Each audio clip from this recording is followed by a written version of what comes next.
What is going on? Welcome back to Jiu-Jitsu Outlet. I am here with my friend Alundas Havens, the host of the Alpha Influence Media Podcast. Alundas, you wrestled, you did jiu-jitsu, you were in the Marine Corps, you have a background in the martial arts. I know right now you're injured, you're working on getting back onto the mats. However, I know also that you are a freaking hustler, that you are an entrepreneur. You're someone who works in digital marketing and podcasting and content creation and doing a lot of different stuff, running businesses, working on teams. Dude, I just want to dive right into it. Like, how did your background as a wrestler and as a martial artist, how does that help you today as an entrepreneur? Ooh, love that intro, brother, and thank you. It helped out tremendously, brother. So first, what I can say is like, good thing is my dad was real tough on me, so he used to yell at me and why you losing and one of those deals. So that having that inner David Goggins voice is me 24/7, and now I'm working on it to filter it when needed. But it was one of those two where to add context as well, I cut 28 pounds in 3 days for wrestling. So it was one of those to where like the mindset game you can't touch me on because I'm already pushing myself. I lost for about a year and a half straight, and that was tough, because I started in eighth grade, so I started wrestling late, and definitely tough because everybody's doing it since they're 3 years old, So getting my ass handed to me and getting resilient, being upset, it was one of those. I hated my wrestling team because they were all like Division 1 athletes, gonna go to college somewhere and wrestle, and then it was just me getting my ass kicked every day. So it was one where got the reps in, moved to a smaller school my second year in high school, and then was able to bounce back and start winning a little bit, and really all that hard work, that suffering allowed me to do well. So as it translated into business, it was something, even in the Marine Corps, I did Marine Corps martial arts and loved it, grappled all the time. We did jujitsu, and it was always pushing myself to get to the next level and to be that. And that's something like definitely doing combat sports or competing. You're always trying to beat that guy, whether you guys are grappling and sparring and they keep whipping you because they keep doing the one thing that they're good at. And you're like, man, I'm terrible against that. Like you're always working on that one thing. And it was the same thing in business. Like you could be working on all this and focusing on this and thinking that this is it, but then it really comes out that there's a personal belief behind you, that the reason why I don't like speaking in front of somebody is because someone laughed at me. And then it was like I was in the Marine Corps, and I couldn't talk in front of people, and this officer started laughing at me while I was mid brief one day. So it was like thinking about the wrestling things and being like, "Hey man, how did you feel?" So I got fired up and was like, "You know what? Hey sir, is it fun? Is something funny to you? Like, did I offend you?" And then and it was one of those, like, going through those tough things in wrestling prepared me for the adversity to where I was just sparked and ready to handle anything that happened. Man, I want to talk a little bit more about something that you hit on, and that's specifically the weight cutting. Like for people who've never cut a serious amount of weight before, you don't know what it's like. You're literally basically killing yourself to get down to a certain weight. Like you're doing things that are not healthy. Things that you're dehydrating yourself. You're probably running with a sweatsuit on. You're sitting in the sauna, you're not eating, obviously, you're sipping water and spitting it back out. Like it's hard, man. And wrestlers take it to an extreme. Like jujitsu guys like me, we're like, oh, I gotta cut 5 pounds. Oh my God, I don't get to have my dinner that night. I gotta skip dinner. Like a lot of times, I know I'm exaggerating, but jujitsu guys, like definitely cut weight, but not like wrestlers, in my opinion. Like the wrestlers that I know just have taken it to whole different levels. MMA guys too. MMA guys are big on cutting weight. Like you definitely gotta know about cutting weight to succeed in MMA. So I want to just like dwell on that for a second. Like the cutting weight specifically, that like extreme state that you put yourself in, how is that translated over into entrepreneurship? Like, do you feel like it gives you a real competitive advantage in the marketplace, or like, I guess let's get specific around this. Like, is there anything tactical here that you kind of took away from weight cutting, if that makes sense? Yes, sir. I would say the ability to be uncomfortable, but learning to get comfortable. If we keep fixating on, I have an eight, or I ran 16 miles a day, and that was with shin splint. So it was 4 at 5 a.m. before school started, 4 at lunchtime, 4 before practice, and then 4 before I went to sleep. So I felt like shit. I was dying, spitting like crazy.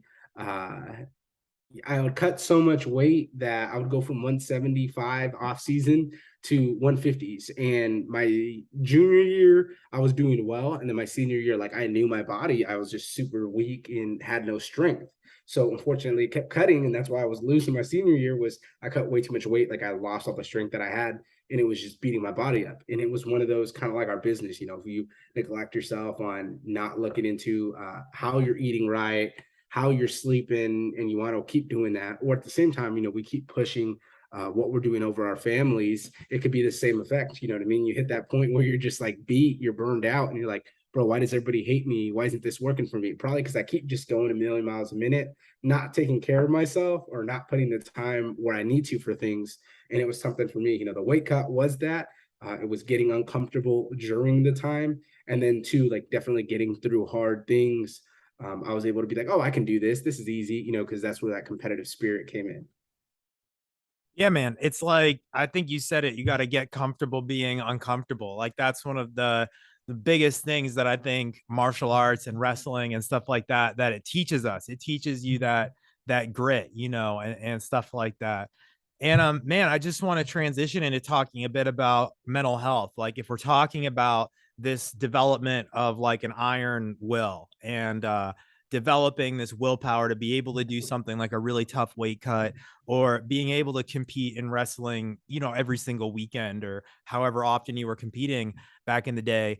Like, yeah, what has that done for your mental health, compared to maybe who you were before you ever got into wrestling or jujitsu?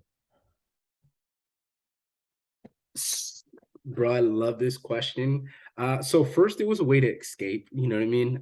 My dad was always whipping my ass because he was abusive and strong dude, and he's just naturally one of the strongest dudes I've ever met, and crazy athletic. And then it's me. I really struggled through it. I'm strong, but I'm not, as athletic, or I lost a lot. So it was really like battling through those things. But I got comfortable with the fact of always working to get better. And it was like that was my one way to kind of breathe, was whether it was like getting my butt kicked at wrestling or putting that work in where I'm like, man, it sucked today, but it's going to be better tomorrow. And it kind of was one of those. I have one of my good friends is like a 4-time state qualifier, and he just used to mop the floor with me. But every year I got a little bit better against him. You know what I mean? So it was kind of cool in the end because it was like I was a lot closer. Don't get me wrong, he's way better than me. I wrestled like a heavyweight, even though I was like 150s, 160s. But it just allowed me to really tap into that stuff and heal, whatever I was going through, running through. I'm ultra competitive. And then two, it was like being in boot camp, for instance.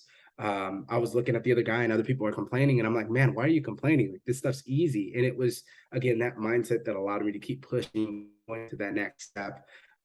When it went into the mental health space, like it allowed me to be able to get that done. So even now, like, I'm always doing something. I injured my knee in the Marine Corps, to all the cartilage, and I'm like, man, I can't do Marine Corps martial arts anymore. I can't do jiu-jitsu right now. So I've literally been trying to get healthy so I can get into that and boxing in the future, because it's just another outlet for people to be able to go through, whatever they're going through in life. You build that adversity, you get some wins, you eventually get a little bit of skill, and then you're like, oh shoot, I went from being awkward the way I do certain things to be able to like roll around with anybody and just have a good time, know what you're doing, be smart, and you could take that same strategy into business, into the way we do things, healing ourselves from anything we're going through. It's interesting that you bring up that you used to have speaking trouble and that you used to not be a very confident speaker, because now I hear you talking like you're super articulate, man. Like, and you have a lot of confidence. You're very bright personality. Like, I don't mean to inflate your ego here, but like you're very good public speaker, and just the way you talk, like, is very confident. And I can just see, man, like you flip that switch. You know what I mean? Like you took something that was a weakness and now it's a strength. It's something that people know you for, or they're like, oh yeah, Alundas, he's a great speaker, right? So it's like that same sort of mentality of working on your weaknesses that you mentioned earlier, where it's like you find and you hyper focus on that one weakness that you have on the mats, and it's gonna make you better, And man, that's powerful. Like I'm really glad that you were able to have that, growing up, and that it's still something that's with you today. Let me ask you this: like you mentioned that you're kind of on the road to recovery, back to the mats. Yeah, I just want to ask, like, what's been working for you? Like, what hasn't been working for you? Just because I know there's probably a lot of people listening to this who are in your shoes, like, someone who's injured and they want to get back to training, but they want to do it right. They don't want to get hurt again. So just kind of like you're kind of in it, you know what I mean? So yeah, I guess like what's going well for you and where are you still finding a challenge, you know? My man, perfect question. I would say stop drinking. So I was depressed, drinking about a gallon of whiskey, going through it. And man, it was tough. Good thing is I have the wife. You helped me out when I got out the Marine Corps. That was where you first started mentoring me and got me into podcasting, so it was having the people that were there for me, allowed me to, and then break through that hurdle. Really, what it was for me is I get extreme migraines as well. So I get migraines like throughout the day. I also have really bad joint problems from my knee, so elbows, knees, hips, shoulders. So it's been really, really stressful. Also dislocated both shoulders multiple times from getting thrown. So it's one of those where I you go 2 steps forward, you go 4 back. I know you posted it about your elbows, in your journey as well, brother. It was something for me like, man, it just kept being another hurdle, another hurdle, another hurdle. So big believer in CBD, big believer in cannabis because it taught me the mental health side and being able to process information. But two, also, so I'm like, for instance, I wake up at 2 different times. I either wake up at like 5:15 in the morning, or I wake up at 3 a.m. and I go to the gym. 3 a.m. I feel all right. I can be able to roll out of bed. But there's the days, the majority of the time, that I cannot get up at 3 because my joints are hurting. So that's where I'm putting the CBD on. I'm stretching, vigilant on what I've been eating lately. So want to make sure that foods I'm getting don't have a lot of inflammation. Definitely stopped eating a lot of McDonald's and fast food because we're entrepreneurs, So I'm like, oh, I need to just grab this real quick. And it was one where like I start feeling bad. My migraines get worse. I feel terrible. So it was one of those for me where like I was able to dive into plant-based medicine and it allowed me to actually start healing my body. But two, like I went from wanting to throw up all the time to like having an appetite, but eating a clean salad with chicken, or evolving now to like more plant-based, more like a 50-50 split right now. And it's kind of weird because I never thought I would be at that point where I'm like, oh, what kind of vegetables can I eat? What kind of fruit can I eat that's going to help me feel better? I've never been on that level. Dude, that's amazing. Thanks for sharing that, man. Yeah, the biggest things you brought up, my elbows. Yeah, I made a post on Facebook a little while ago about the chronic elbow pain that I've had, and now it's almost on it. It's almost totally gone, and it's amazing. But I couldn't do a push up just like a year or two ago. Couldn't do a pull up, just like not that I physically could, but I couldn't do it without pain. And that's what I've learned just from a lot of fucking around and screwing my body up. It's like if you can't do something without pain, don't do it. Like that's your body saying, don't do this thing. It's gonna gonna injure yourself. So I'm all about now like getting back to it correctly. So I think you are doing the right thing, man. Like, and it will come. It will come with time. Like you will be able to heal yourself. And yeah, for me, it was like yoga was huge. Absolutely huge. Just getting the range of motion and flexibility. Cutting out bread is huge I have to get because into that. bread is a massive inflammatory. And still to this day, if I have a freaking sandwich, I will feel like a 60-year-old, 70-year-old man at the end of the day. Like I will, the last time I had like some serious like wheat, I was like clutching my back walking around. Like it was just so much inflammation in my body, and it sucked. So like even now, wheat, if I have a sandwich, I'm like I'm done. and yeah, and the third thing is I started drinking a lot of raw milk. I get it from my friend Ryan, who has a farm, and I get the milk that comes out of his cow's tits, and it doesn't get processed. And Ryan, I think Ryan's mom milks them, and raw milk is like is next I've not level. heard that. It's like completely different than real milk, or not real milk, the milk at the grocery store. The milk at the grocery store is not actual milk. They cook it. They literally like they cook it in an oven, and they bake out a lot of the enzymes and stuff like that, and makes it harder to digest. And I think I had a serious calcium deficiency because I wasn't drinking any milk, because the milk at the grocery store is shit. So I tried to cut that out. So I wasn't drinking milk. And then I started to actually drink like real milk. And suddenly, like, all my inflammation went away. And I was talking with my wife about it, and she was like, calcium is a thing, and you haven't been having any calcium really for quite some time. And I was like, aha, that's right. So that's helped me a lot, is the raw milk. And anytime I don't have it now, it's like I get antsy. I'm like, oh, where's my raw milk? And yeah, I gotta actually go buy more now that I'm talking about it. I'm out. So time to go say hi to Ryan again. But yeah, so those were like the big things that helped me. So I just wanted to That's share awesome, that, brother. not just for you, but for anyone listening. It's like yoga, cutting out bread, and yeah, the raw milk really like was the big thing. Um, but yeah, man, thank you so much. I just wanted to dive into that for a second. And man, my next question for you is the Marine Corps martial arts. I want to hear a little bit more about that. And I just want to hear about like your time in the Marine Corps. What did that do for you from a mental perspective? Like, what was the mindset evolution that you went through, from first joining the Marine Corps all the way up to when you got out? Like, take us through that journey a little bit. Oh, damn, brother. I hope we got time for it because it's a long journey, but it it We got was time. tough, brother. So first, we'll start about Marine Corps martial arts. Heavily scrutinized. The reason why is it's taken in a lot of different type of movements, techniques from other things. So you learn, striking. They try to make it to where you're gonna, as you go up, like on the belt levels, you mature with the program. You learn the core values behind it, and you really mature while learning this technique. The problem is it's expedited. So, for instance, like Jiu-Jitsu, it takes years to be able to go up some belt levels, or it takes years, when you're learning technique. Marine Corps is literally, they teach you it, you do it well, you sustain, you get hours, you do thousands of burpees, and then you can go up to the next belt level, test out, they quiz you through it. So I loved it just for the fact that if I had the wrestling background, I like getting choked out, I like grappling. So it was one of those, like, you do a lot of 2-on-3s and 3s-on-2s type deal. On deployment, we would like spar with each other. So we would just mess each other up every day. And I like that stuff, because I'm always like messing with people, or I was that one, fighting in the bathrooms at nighttime because we thought it was funny and we didn't like people. So we're just handling it out, not in the face so you don't get caught.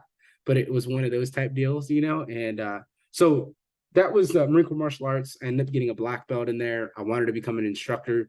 I was going to go to the recruit depot in San Diego to get that training, which it's insane there because they're literally running miles a day.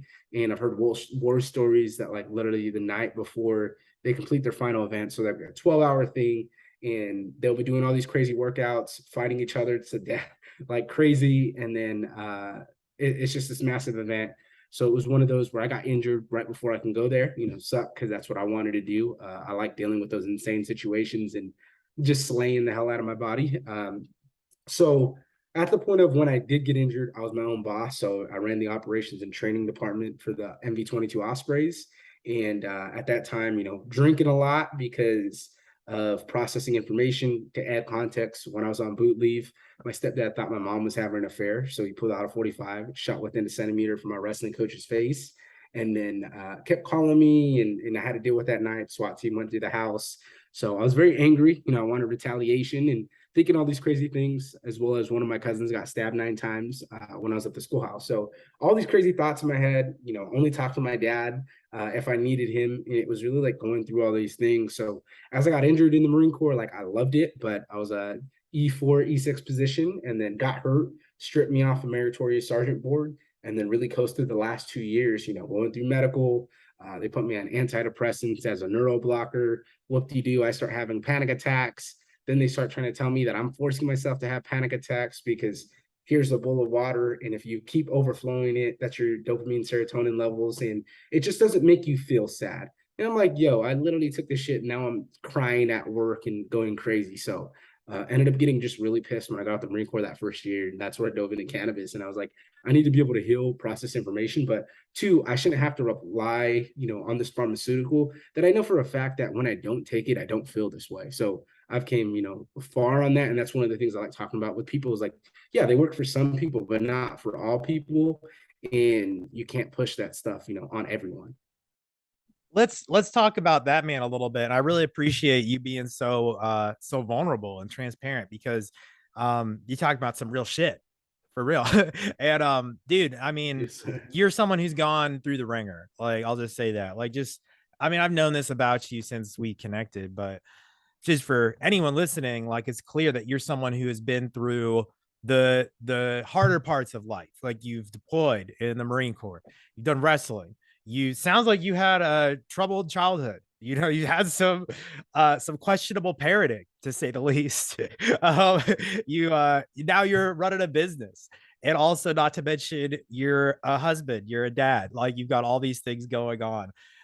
Just before this call, we were talking about sales calls you've got coming up. You know what I'm saying? Like, you're a hustler. Like, so I just wanted to ask, because I don't think there's anyone more qualified than you to answer. For someone like you, do you think marijuana is good? And let's compare it a bit against the pharmaceuticals. Like, just take us through that a little bit. Tell us about, there's a lot of stigmas even still around marijuana, that, it makes people lazy. It takes the edge off. That's something I've heard entrepreneurs say. It takes the edge off. I don't like it. I need to be on the edge, stuff like that. And I get it, but yeah, let's just dive into this, man. I want to hear your thoughts. So I'll add context, bro. So when I came out and I was like, oh yeah, I smoke. My parents, my wife was against it, and then she really seen me because I have so many migraines and I'm an asshole. You know what I mean? I'm like, don't fucking talk to me. My head fucking hurts. I feel like I'm gonna throw up. I just want to go to the gym. Like, I'd be so pissed because again, like it was going through the mental hurdle, but feeling like shit. And then I'm not able, like, one week I could pick up 90-pound dumbbells and I feel happy. And then the next week my elbows hurt so fucking bad that when I pick up 35s, I'm like, this is it. So definitely an extreme roller coaster on the emotional side.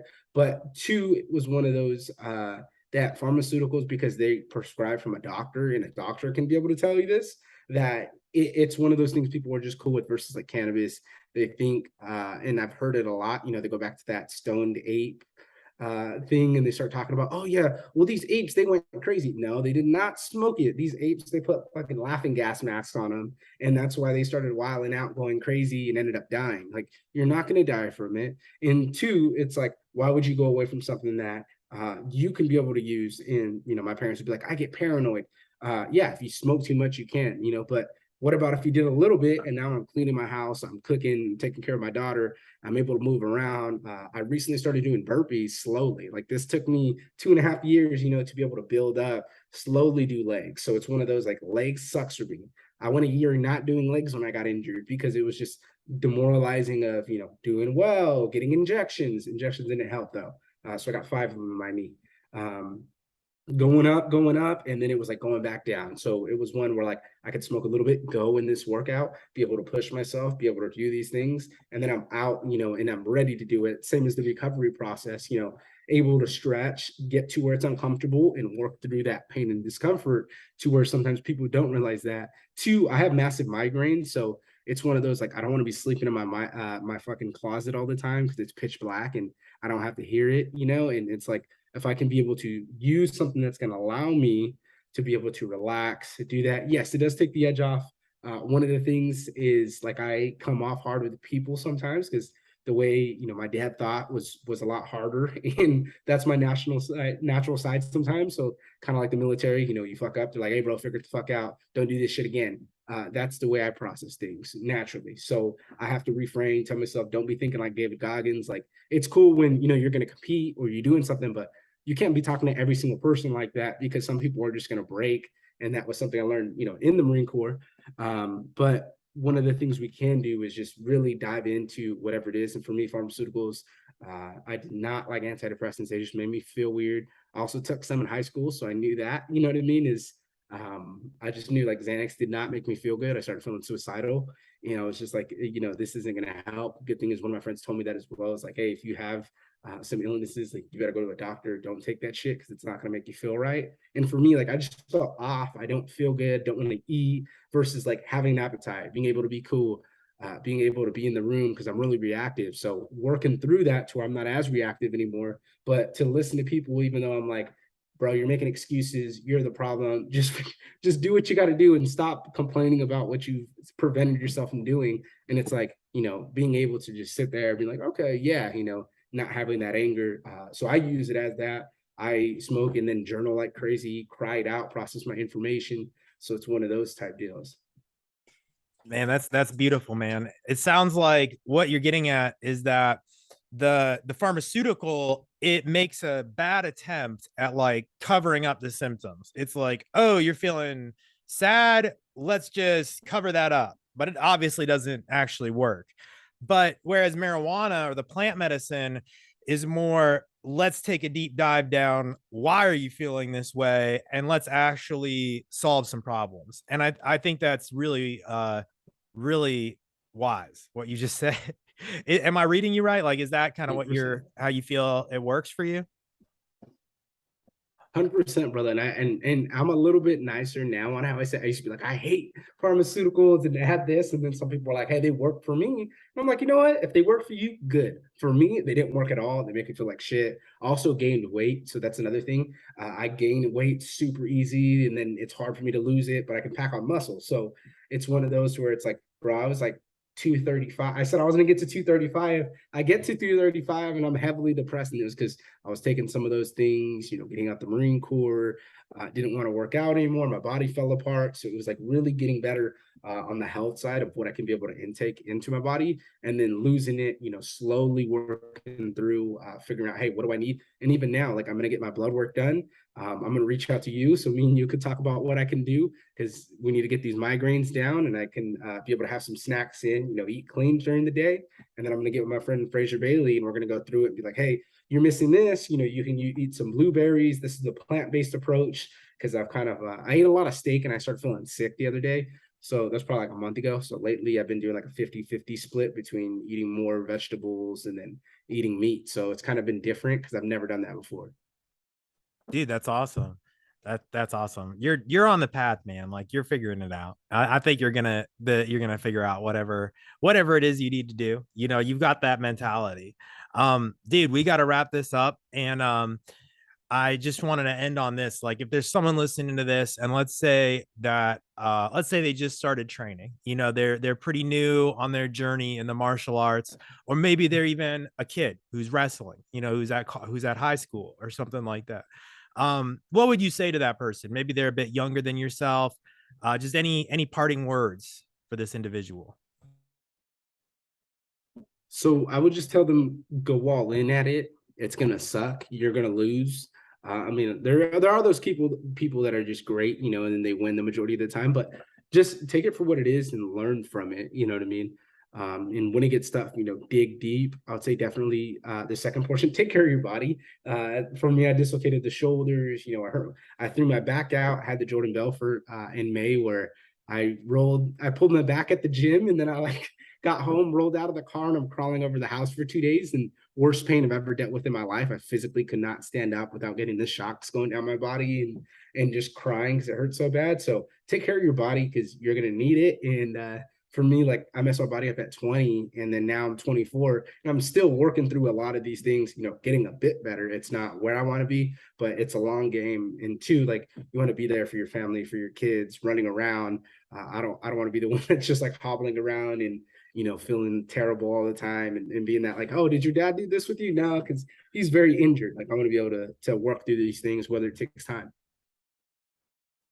Yeah, dude. And again, like you got the mindset that you're gonna figure it out. And dude, you got so much time. Like you're 24. Like I mean, I think that your body just probably needs time from all the stuff that you put it through, like not just with wrestling, but the Marine Corps. Like it's a lot, you know what I'm saying? But the body does heal, thankfully, especially 100%, when bro. you're 24, so you'll do it, man. Like you're on that path.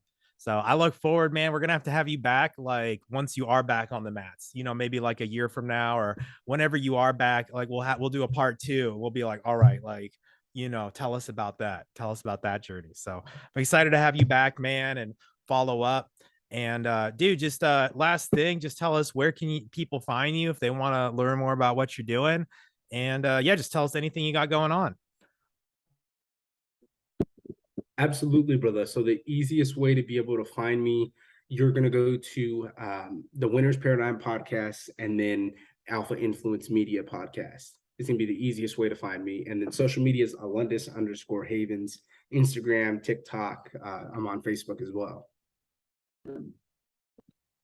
If you want to check out either of those podcasts, the Winners Paradigm or Alpha Influence Media, I'm going to put the links down below. So just go click those links and you can listen to those podcasts. But dude, Alundas, thank you so much for coming on the show. We'll do this again. Appreciate you, man. Appreciate you, brother.